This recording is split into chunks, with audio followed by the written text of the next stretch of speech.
दिल्ली का एक बड़ा हॉस्पिटल, 35 साल का पेशेंट एक सिंपल यूरिनरी इन्फेक्शन के साथ एडमिट हुआ। डॉक्टर्स को लगा नॉर्मल एंटीबायोटिक्स देंगे सब ठीक हो जाएगा, लेकिन 10 दिन बाद वही पेशेंट आईसीयू में था क्योंकि इन्फेक्शन कंट्रोल में नहीं आ रहा था। रीजन, वो इन्फेक्शन किसी ऑर्डिनरी बैक्टीरिया से नहीं था, वो था सुपर बग्स यानी ड्रग रेजिस्टेंट बैक्टीरिया, ऐसे जीव जो एंटीबायोटिक्स को बेअसर कर देते हैं। मतलब दवाई काम ही नहीं करती, और सबसे डरावनी बात, ये दिखते नहीं, सुनाई नहीं देते, लेकिन जब अटैक करते हैं तो सिंपल इन्फेक्शन भी जानलेवा हो सकता है। पिछले साल क्लेब्सिला न्यूमोनियाe नाम का बैक्टीरिया एक इंडियन हॉस्पिटल में 20 न्यूबॉर्न बेबीज की मौत का कारण बना, क्योंकि कोई भी एंटीबायोटिक काम नहीं कर रहा था।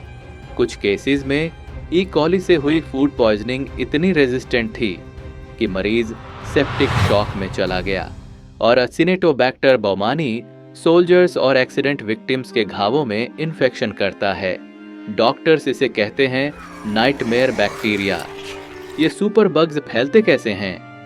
हॉस्पिटल्स की अनक्लीन सर्फेसेस से, आईवी लाइन से, पेशेंट्स को बिना टेस्ट दिए गए एंटीबायोटिक्स से, और सबसे कॉमन लोगों का खुद से दवाई लेना और बीच में ही कोर्स छोड़ देना। इंडिया में मिसयूज इतना कॉमन है कि रेजिस्टेंस रिकॉर्ड स्पीड से बढ़ रहा है।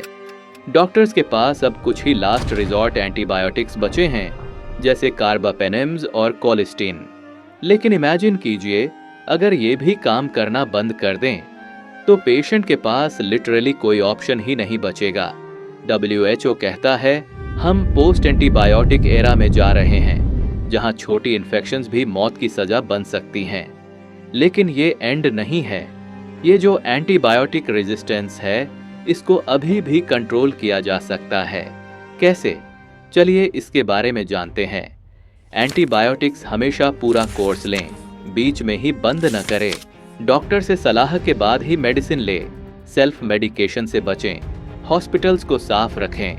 इन्फेक्शन कंट्रोल रूल्स फॉलो करें, और सबसे जरूरी अवेयरनेस फैलाएं।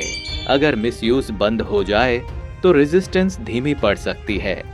एक्सपर्ट्स मानते हैं कि अगर अभी कुछ नहीं किया गया तो 2050 तक सुपर बग्स हर साल 1 करोड़ लोगों की जान ले सकते हैं। इनविजिबल किलर्स जो हमारी ही लापरवाही से और ताकतवर बन रहे हैं। अब सवाल आपसे, क्या हमें एंटीबायोटिक्स का मिसयूज करना चाहिए या इस खतरे को सीरियसली लेना चाहिए?